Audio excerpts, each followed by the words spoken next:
মনোমিয়া নামে একজন ব্যক্তি, সাধারণ একজন খেটে খাওয়া মানুষ, একজন কৃষক মানুষ, 2980টা কবর এই পর্যন্ত তিনি নিজ হাতে খুঁড়েছে এবং কবর খোঁড়ার ইঞ্জিনিয়ার ওনাকে উপাধি দেওয়া হয়েছে। উনি যখনই একটা ঘোড়াতে করে চড়ে যখন একটু এগিয়ে যেতে থাকেন, ঘোড়ায় চড়ে যখন তিনি যাচ্ছেন, সবাই বুঝে ফেলে যে মনোমিয়া যাচ্ছে এখন নতুন কোনো কবর খোঁড়া হবে।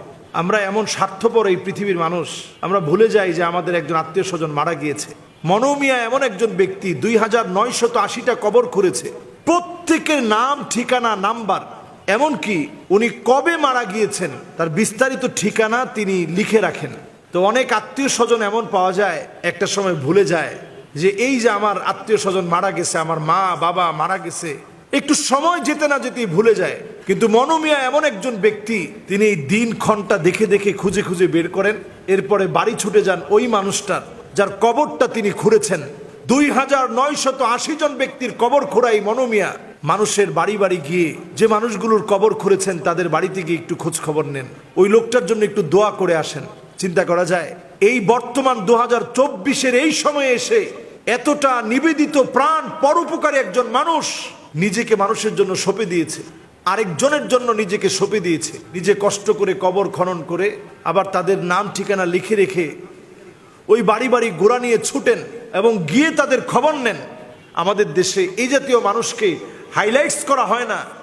এই জাতীয় মানুষ প্রশংসিত হোক, এদেরকে অ্যাওয়ার্ড দেওয়া হোক, এদেরকে জাতি চিনে রাখুক, স্মরণ করুক, এই মানুষগুলাকে পরিচিত করিয়ে দেওয়া দরকার।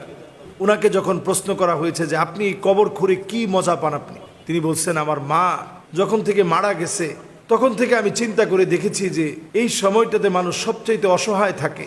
আমি সেই সময় থেকে ডিজাইন করে কবরটা খনন করি এবং প্রতিবার যখন আমি খনন কার্যে যাই তো আমার মায়ের কথা মনে পড়ে, যাহারে আমার মায়ের কবর খনন করা দিয়ে আমার এই কাজের সূচনা শুরু হয়েছে। দেখুন, একটা কবর খননকে কেন্দ্র করেও একজন সাধারণ মানুষ সে তার মাকে স্মরণে রাখছে, আর আমরা সন্তান, ছেলে মেয়ে, সম্পত্তি ভোগ করছি।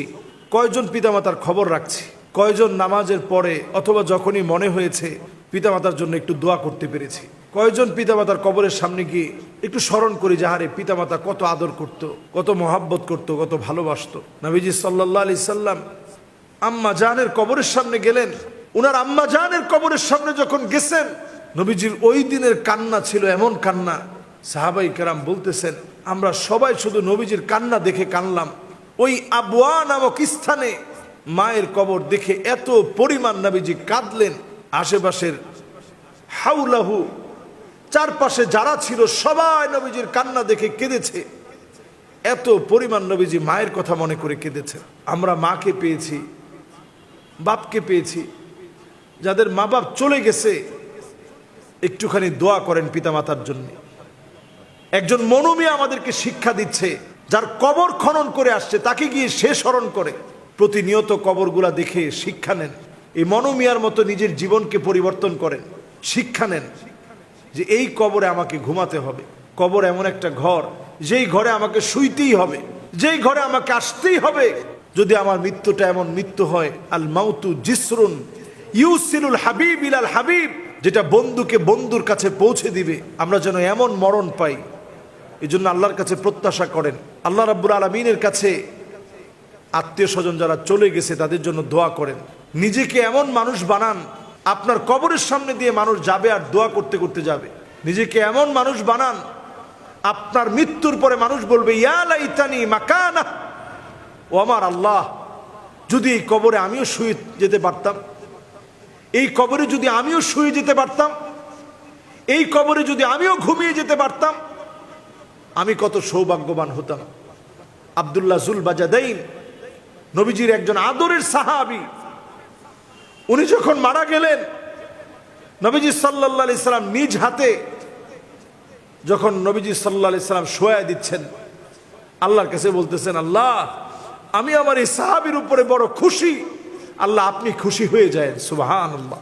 যখনই বলা হয়েছে আল্লাহ আমি খুশি, আপনি খুশি হয়ে যায়, আবু বকর বলতেছে হারে এই কবরে যদি আমি থাকতে পারতাম, ওমর বলতেছে হারে এই কবরে যদি আমি ঘুমাইতে পারতাম, রাসূল যদি বলতো আল্লাহ আমি খুশি, আপনি খুশি হয়ে যায়। সুবহানাল্লাহ বিহামদিহি।